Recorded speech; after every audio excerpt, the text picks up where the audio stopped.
একদিকে হয়েছে ভেড়া আর একদিকে হয়েছে গরু ছাগল। যাই হোক না কেন, যেভাবেই হোক না কেন, এদেরকে রোমান রেঞ্জের নাম ব্যবহার করতেই হবে। রোমান রেঞ্জের নাম ব্যবহার করা ছাড়া এরা যেন একেবারে চলতেই পারে না। আর আজকে এ সকল গরু ভেড়া ছাগল সবাইকে একেবারে সাবান ছাড়া ধুয়ে দিব।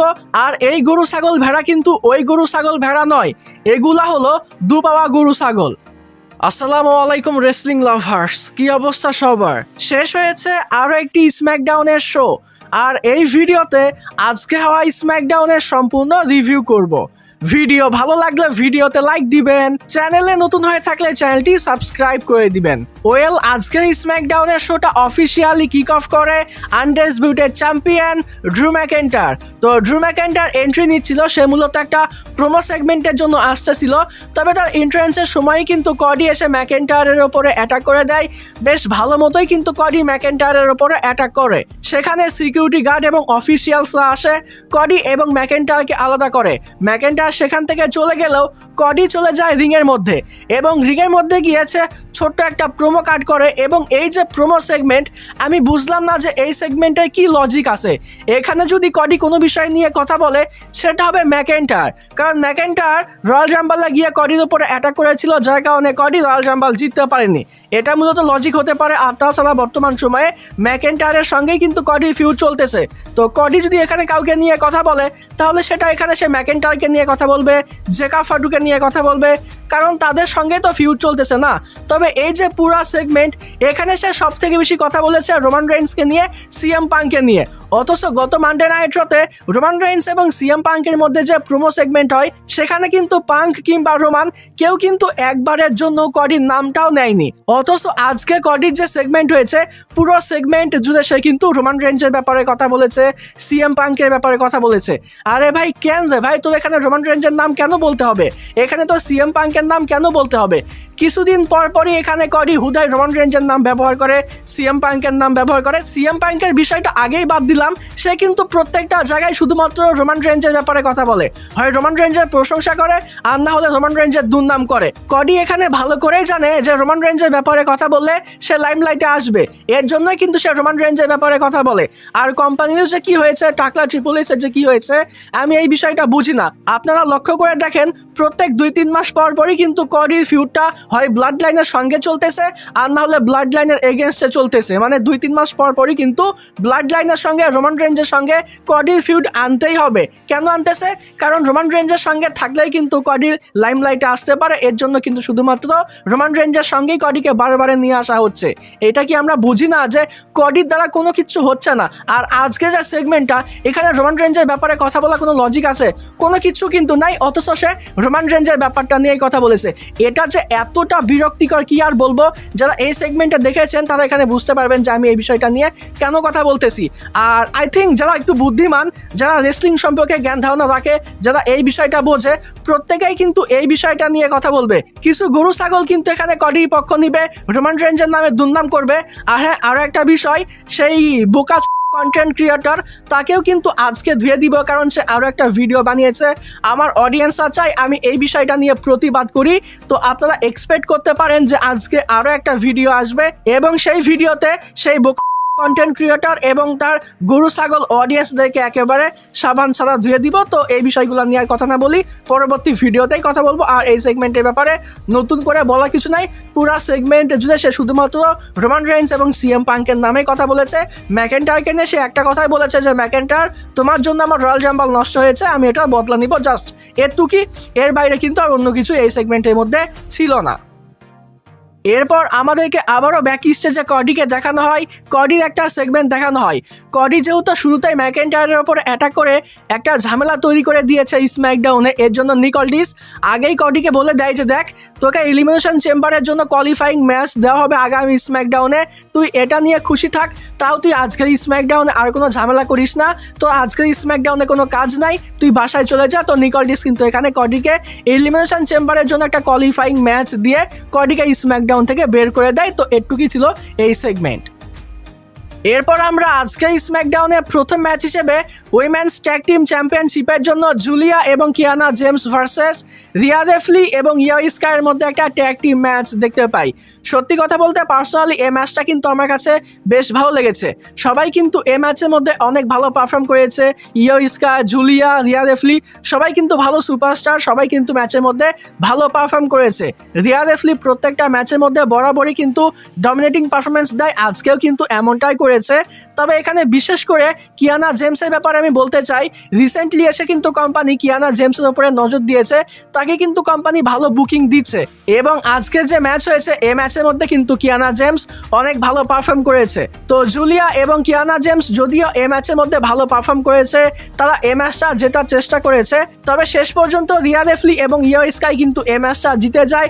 তারা কিন্তু জুলিয়া এবং কিয়ানা জেমসকে হারিয়ে তাদের উইমেন্স ট্যাগ টিম চ্যাম্পিয়নশিপটা সাকসেসফুলি রিটেইন করে নেয়। এরপর আমরা আজকে স্ম্যাকডাউনে ইউএস চ্যাম্পিয়নশিপের জন্য কার্মেলো হাইস এবং দ্য মিজের মধ্যে একটা ম্যাচ দেখতে পাই। এই ম্যাচটা হবার আগে ব্যাক স্টেজে ইলিয়া ড্রাগানভ, মিজ এবং কার্মেলো হাইসের মধ্যে একটা সেগমেন্ট দেখানো হয়। তো এখানে মূলত ইলিয়া ড্রাগানভের আজকে কার্মেলো হাইসের সঙ্গে ইউএস চ্যাম্পিয়নশিপের জন্য ম্যাচ হবার কথা ছিল, তবে মিজ কোনো একটা সিস্টেম করে সে কিন্তু ইলিয়া ড্রাগানভের অপরচুনিটি নিয়ে নিয়েছে, যার কারণে আমরা আজকে স্ম্যাকডাউনে ইউএস চ্যাম্পিয়নশিপের জন্য কার্মেলো হাইস এবং দ্য মিজের মধ্যে ম্যাচ দেখতে পাই। তো যদিও মিজ এবং কার্মেলো হাইসের মধ্যে ম্যাচ হয়েছে, তবে ম্যাচটা কিন্তু অনেক ভালো ছিল। দুজনেই কিন্তু এই ম্যাচের মধ্যে অনেক ভালো পারফর্ম করেছে। মিজ এই ম্যাচের মধ্যে অনেক চেষ্টা করেছে কার্মেলো হাইসকে হারানোর জন্য, সে এই ম্যাচের মধ্যে ফিনিশারও হিট করেছে, তবে শেষ পর্যন্ত কার্মেলো হাইস কিন্তু নিজের ফিনিশার হিট করে মিজকে হারিয়ে দিয়েছে এবং সে কিন্তু সাকসেসফুলি তার ইউএস চ্যাম্পিয়নশিপটা রিটেইন করে নিয়েছে। তো হয়তোবা এবার আমরা আগামী স্ম্যাকডাউনে কার্মেলো হাইস এবং ইলিয়া ড্রাগানভের মধ্যে ফাইনালি ম্যাচ দেখতে পাবো, যে ম্যাচটা আজকের স্ম্যাকডাউনে হবার কথা ছিল। এরপর আমরা আজকের স্ম্যাকডাউনে 2026 সালের উইমেন্স এলিমিনেশন চেম্বারের প্রথম ট্রিপল থ্রেট কোয়ালিফাইং ম্যাচ দেখতে পাই, যে ম্যাচের মধ্যে কম্পিট করতেছিল ল্যাশ লেজেন্ড, চেলসি গ্রিন এবং টিফনি স্ট্যাটন। এটা কিন্তু ভালো একটা ম্যাচ ছিল, তিনজনেই কিন্তু এই ম্যাচের মধ্যে অনেক ভালো পারফর্ম করেছে। বিশেষ করে চেলসি গ্রিনের কথা আমার বলতেই হচ্ছে, নর্মালি চেলসি গ্রিন কিন্তু এরকমের পারফরমেন্স দেয় না, তবে আজকে যে ম্যাচ হয়েছে এই ম্যাচের মধ্যে চেলসি গ্রিন কিন্তু অনেক ভালো পারফরমেন্স দিয়েছে। বিশেষ করে সে কিন্তু এই ম্যাচের মধ্যে কোচ টু কোচ হিট করে, যেটাও কিন্তু অনেক বড় একটা বিষয় ছিল। আর লক্ষণীয় বিষয় হলো এই ম্যাচের মধ্যে কিন্তু ফ্যান্সরা চেলসি গ্রিনকে সাপোর্ট করতেছিল, যেটাও কিন্তু চেলসি গ্রিনের জন্য অনেক বড় একটা বিষয়। যদিও শেষ পর্যন্ত চেলসি গ্রিন এই ম্যাচটা জিততে পারে না, টিফনি স্ট্যাটন তার ফিনিশার মুনসল হিট করে সে এই ম্যাচটা জিতে যায়। তবে টিফনি স্ট্যাটন এই ম্যাচটা জেতার পরে ফ্যান্সদের রিয়াকশন কিন্তু মিক্স ছিল, মানে কেউ কেউ সাপোর্ট করতেছিল, আবার কেউ কেউ কিন্তু টিফনি স্ট্যাটনকে বু দিচ্ছিল, মানে বেশিরভাগ অডিয়েন্স কিন্তু চেলসি গ্রিনকে সাপোর্ট করতেছিল। এটাও কিন্তু নোটিসেবল একটা বিষয়। তবে শেষ পর্যন্ত টিফনি স্ট্যাটন কিন্তু প্রথম মেম্বার হিসেবে উইমেন্স এলিমিনেশন চেম্বারের জন্য নিজেকে কোয়ালিফাই করে নেয় আজকের স্ম্যাকডাউনে। এরপর আমরা ব্যাক স্টেজে র্যান্ডি অর্টনের একটা সেগমেন্ট দেখতে পাই। আজকের স্ম্যাকডাউনে মেন্স এলিমিনেশন চেম্বারের জন্য র্যান্ডি অর্টনের যেহেতু একটা কোয়ালিফাইং ম্যাচ আছে, তো এর জন্য মূলত র্যান্ডি অর্টনকে প্রশ্ন করা হয়। তো র্যান্ডি অর্টন শুরুতেই কিন্তু রয়্যাল রাম্বলের বিষয়টা নিয়ে কথা বলে। সে বলে যে এবারে রয়্যাল রাম্বলে আমার পারফরমেন্স কিন্তু খুব একটা বেশি ভালো ছিল না, তবে আজকে যেহেতু মেন্স এলিমিনেশন চেম্বারের জন্য কোয়ালিফাইং ম্যাচ হবে এবং সেই ম্যাচের মধ্যে যেহেতু আমি আছি, তো আমি কিন্তু 2026 সালে মেন্স এলিমিনেশন চেম্বার জিতবো, কারণ আমি কিন্তু 10টা মেন্স এলিমিনেশন চেম্বার ম্যাচের মধ্যে কম্পিট করেছি, যেটা কিন্তু সর্বোচ্চ। তো আমার এক্সপিরিয়েন্স কিন্তু সবার থেকে বেশি, তো যার কারণে আমি 2026 সালের মেন্স এলিমিনেশন চেম্বারটা জিতবো, এরকম টাইপের কথাবার্তা বলে র্যান্ডি অর্টন। সেখানে অ্যালেস্টার ব্ল্যাক এবং জালিনা ভেগা আসে, কোনো হাতাহাতি আমরা দেখতে পাই না, শুধুমাত্র নর্মাল টাইপের একটা ফেস আপ আমরা দেখতে পেয়েছি। এরপর আমরা আজকের স্ম্যাকডাউনে কিট ওয়েলসনকে দেখতে পাই। সে রিংয়ের মধ্যে আসে, নাচাগানা করে এবং টক্সিক নর্মালি সে যেমনটা করে থাকে, এবং শেষে গিয়ে সে যেটা করে সেটা হলো 2026 সালের মেন্স রয়্যাল রাম্বল ম্যাচের মধ্যে যে 30 জন সুপারস্টার কম্পিট করে, তো সবাইকে মূলত একটা ওপেন চ্যালেঞ্জ করে দেয় যে এই 30 জনের মধ্যে থেকে যে কোনো একজন এসে কিট ওয়েলসনকে ফেস করতে পারে, রিয়েল ম্যানকে ফেস করতে পারে। আর এখানে আপনারা ধারণা করতে পারেন যে কে এসে এখানে মূলত কিট ওয়েলসনকে চ্যালেঞ্জ করবে। তো এটা আর অন্য কেউ না, এটা হলো ওবাফেমি। সেখানে চলে আসে ওবাফেমি এবং ওবাফেমি এসেই কিন্তু কিটওয়েলসনকে একটা স্ল্যাপ করে এবং এটা এত জোরে ছিল আমার তো মনে হয় যে কিটওয়েলসনের যে বুকের হাড়গোড় ছিল এটা কিন্তু একেবারে গুঁড়ো গুঁড়ো হয়ে গেছে। তো যাই হোক, শেষে গিয়ে সে কিন্তু পাওয়ার বমটাম হিট করে সে কিন্তু একেবারে কিটওয়েলসনকে ডিস্ট্রয় করে সেখান থেকে চলে যায়। তো এটা মূলত করা হয়েছে ওবাফেমিকে একজন শক্তিশালী সুপারস্টার বা একজন মনস্টার হিসেবে দেখানোর জন্য, যেমনটা আমরা গত মানডে নাইট শোতেও দেখতে পেয়েছি। এরপর আমাদেরকে ব্যাক স্টেজে আরট্রুথ এবং ডেমিয়ান প্রিস্টকে দেখানো হয়। তারা মূলত ওবাফেমির যে ম্যাচ হচ্ছিল বা যে সেগমেন্ট হচ্ছিল এটা দেখতেছিল। তো সেখান দিয়ে ম্যাকেন্টায়ার যাচ্ছিল এবং ম্যাকেন্টায়ার যাওয়ার সময় আরট্রুথকে একটা ধাক্কা দেয়। তো আরট্রুথ বলে যে এটা কি হলো। তো ডেমিয়ান প্রিস্ট এখানে আস্তে করে আরট্রুথকে সাইড করে এবং ড্রু ম্যাকেন্টায়ারকে বলে যে দেখো, আমি তোমাকে এমনিতে অনেকবার হারিয়েছি, আর তাছাড়া তোমার লাইফে এমনিতেই অনেক ঝামেলা চলতেছে, তুমি আর নতুন করে কোনো ঝামেলা বাঁধিও না, নাহলে এটা কিন্তু তোমার জন্য অনেক খারাপ হবে। তো তুমি নতুন করে কোনো ঝামেলা তৈরি না করে কোথায় যাচ্ছিলা সেখানে যাও। তো এই টাইপের। তো এরপরেই কিন্তু আমরা ম্যাকেন্টায়ারকে দেখতে পাই। তো ম্যাকেন্টায়ার কিন্তু এরপরে রিংয়ের মধ্যে আসে। সেখানে মূলত ম্যাকেন্টায়ার কিছু বলার চেষ্টা করে, তবে ম্যাকেন্টায়ার কিছু একটা বলার আগে সেখানে কিন্তু জেকা ফাটু এসে ম্যাকেন্টায়ারের ওপরে অ্যাটাক করে দেয়। বেশ ভয়ঙ্করভাবেই কিন্তু জেকা ফাটু ম্যাকেন্টায়ারের ওপরে অ্যাটাক করে। সেখানে সিকিউরিটি গার্ডরা এসে কিন্তু জেকা ফাটুকে আটকানোর চেষ্টা করে, তবে জেকা ফাটু এত বেশি রেগেছিল যে সে কিন্তু সিকিউরিটি গার্ডদেরকেও একেবারে শেষ করে দেয়। আর এই ফাঁকে কিন্তু ম্যাকেন্টায়ার সেখান থেকে আস্তে করে পালিয়ে যায়। আর এভাবেই মূলত এই সেগমেন্টটা শেষ হয়। পরবর্তী সময়ে ব্যাক স্টেজে আবারও কিন্তু জেকা ফাটুকে দেখানো হয়, যেখানে নিকোলডিস কিন্তু এখানে কডির মতোই জেকা ফাটুকে বলে যে দেখো, তোমাকে আগামী স্ম্যাকডাউনে মেন্স এলিমিনেশন চেম্বারের জন্য একটা কোয়ালিফাইং ম্যাচ দেওয়া হবে। তুমি আগামী সপ্তাহে মেন্স এলিমিনেশন চেম্বার কোয়ালিফাইং ম্যাচের মধ্যে থাকছো। তো আজকের স্ম্যাকডাউনে তুমি এনাফ ঝামেলা করেছো, নতুন করে আর কোনো ঝামেলা করো না, তুমি আজকের স্ম্যাকডাউন থেকে চলে যাও, তুমি বাসায় চলে যাও। তো এভাবেই মূলত নিকোলডিস জেকা ফাটুকেও আজকের স্ম্যাকডাউন থেকে চলে যেতে বলে। এরপর আমরা আজকের স্ম্যাকডাউনে শিনস্কে নাকামুরা এবং টামাটোঙ্গার মধ্যে একটা ম্যাচ দেখতে পাই। তো এটাও কিন্তু ভালো একটা ম্যাচ ছিল।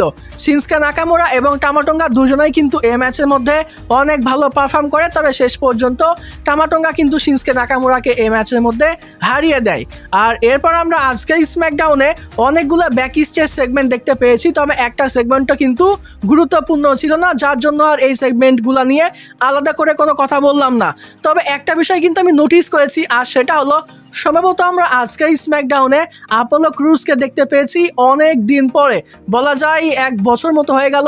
সেই কোভিড-19 সময় কিন্তু আমরা আপোলো ক্রুজকে দেখতে পেয়েছি, এরপরে কিন্তু আর দেখতে পাইনি। তো আজকের স্ম্যাকডাউনে আই থিঙ্ক এটা আপোলো ক্রুজই হবে। আই থিঙ্ক যারা দেখেছেন এই সেগমেন্টটা অবশ্যই কিন্তু একটু কনফার্ম করবেন। আমার কিন্তু এই বিষয়টা নিয়ে একটু কনফিউশন আছে, মানে আপোলো ক্রুজকে দেখে মনে হচ্ছিল যে সে অনেকটা শুকিয়ে গেছে বা অন্য কেউ হতে পারে, তবে আমার কাছে পার্সোনালি এটাকে কিন্তু আপোলো ক্রুজই মনে হয়েছে। এরপর আমরা আজকের স্ম্যাকডাউনে লিভ মর্গানের একটা সেগমেন্ট দেখতে পাই। তো বিষয়টা হলো প্রথমে রিংয়ের মধ্যে আসে নিকোলডিস এবং সে 2026 সালের women's Royal Rumble winner Liv মর্গানকে ইনভাইট করে। তো সেখানে লিভ মর্গান এবং রাকেল রড্রিগেজ দুজনেই আসে। তো এখানে লিভ মর্গান শুরুতেই বলে যে সে হলো হটেস্ট, সে হলো স্মার্টেস্ট, সে হলো ট্যালেন্টেড, সে হলো কারিজমাটিক, মানে যা যা আছে সব কিছু হলো লিভ মর্গান। আর লিভ মর্গান যে কথাগুলো বলেছে এগুলা কিন্তু আসলে সত্য কথা। লিভ মর্গানের যে ক্যারেক্টারটা এটা কিন্তু আসলে অনেক বেশি ইন্টারেস্টিং। পার্সোনালি আমি কিন্তু লিভ মর্গানকে অনেক বেশি এনজয় করি। তো যাই হোক, লিভ মর্গান এসে এরপরে বলে যে আমি যেহেতু 2026 সালের উইমেন্স ওয়ার্ল্ড রাম্বল জিতেছি, তো রেসলম্যানিয়াতে আমার আসলে কাকে ফেস করা উচিত? আমি কি উইমেন্স ওয়ার্ল্ড চ্যাম্পিয়নশিপের জন্য স্টেফনি ভেকারকে চ্যালেঞ্জ করব, নাকি ডাব্লিউডাব্লিউ উইমেন্স চ্যাম্পিয়নশিপের জন্য জেড কার্গেলকে চ্যালেঞ্জ করব? তো এই টাইপের কথাবার্তা চলতেই সেখানে মিউজিক হিট হয়ে যায় জেড কার্গেলের। আর কি চ্যাম্পিয়ন ভাই, আই থিঙ্ক 2 থেকে 3 মাস হয়ে গেল সে চ্যাম্পিয়ন হয়েছে, এর মধ্যে সে একবারও এখনো পর্যন্ত তার চ্যাম্পিয়নশিপটা ডিফেন্ড করেনি। তো মারাত্মক লেভেলের চ্যাম্পিয়ন ভাই, কি বলবো এই বিষয়টা নিয়ে।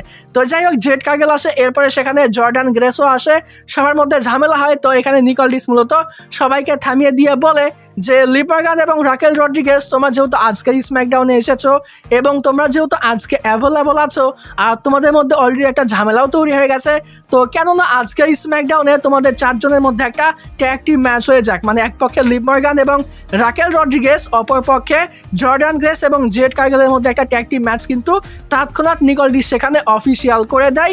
আর এরপরেই আমরা আজকে স্ম্যাকডাউনে লিভ মর্গান এবং Raquel Rodriguez versus Jordan grace এবং জেড কার্গেলের মধ্যে একটা ট্যাগ টিম ম্যাচ দেখতে পাই। তো এটা কিন্তু ডিসেন্ট একটা ম্যাচ ছিল, বলা যায় এভারেজ টাইপের একটা ম্যাচ ছিল, খুব বেশি ভালো না আবার খুব বেশি খারাপও না।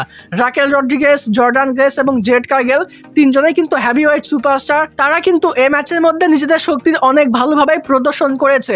অপরদিকে লিভ মর্গানের ব্যাপারটা নিয়ে আর কি বলবো, সে কিন্তু প্রত্যেকটা ম্যাচের মধ্যেই কোনো না কোনো চালাকি করে এবং সে কিন্তু এই ম্যাচের মধ্যেও করেছে।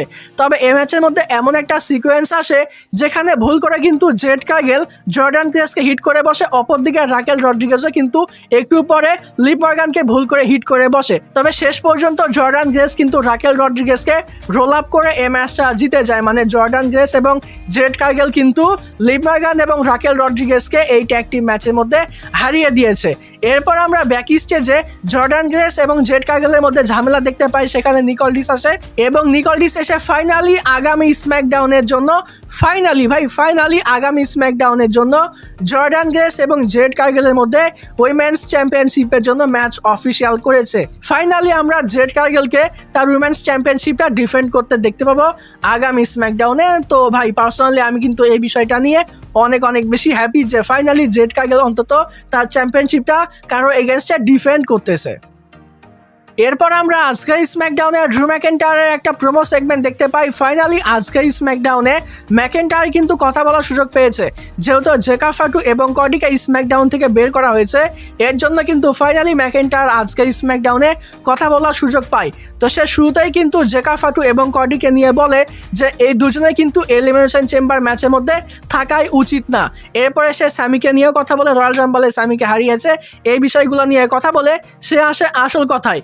গত মানডে নাইট শোতে সিএম পাঙ্ক এবং রোমান রেইন্স কিন্তু ম্যাকেন্টায়ারকে বেশ ভালো মতোই অপমান করেছে।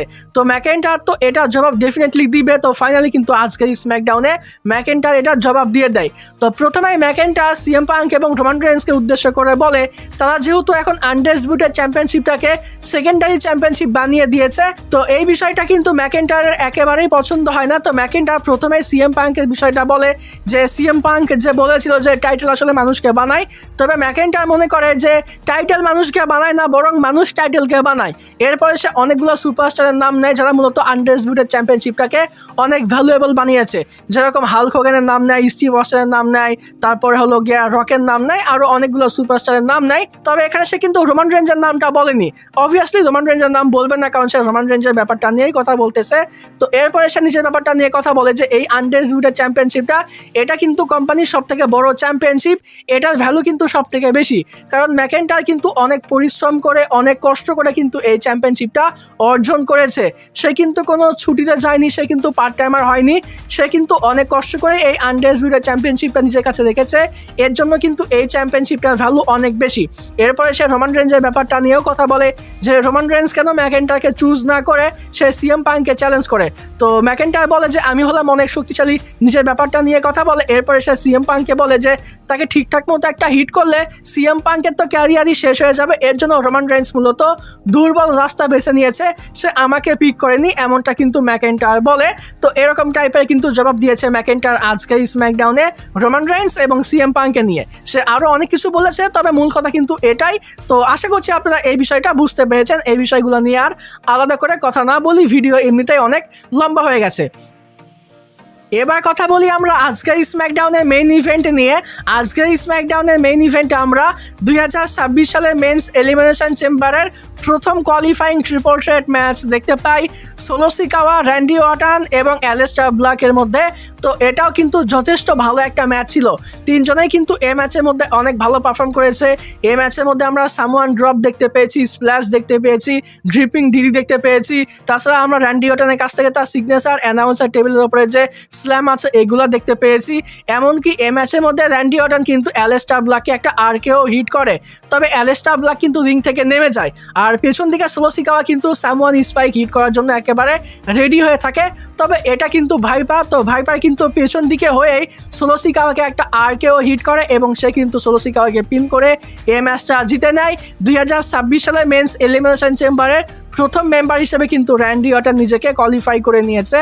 তো র্যান্ডি অর্টন কিন্তু ফাইনালি আজকের ম্যাচটা জিতে গিয়েছে, এটা কিন্তু আসলেই অনেক বড় একটা বিষয়। তো যাই হোক ডিয়ার অডিয়েন্স, এভাবেই মূলত আজকের স্ম্যাকডাউনের শোটা শেষ হয়েছে।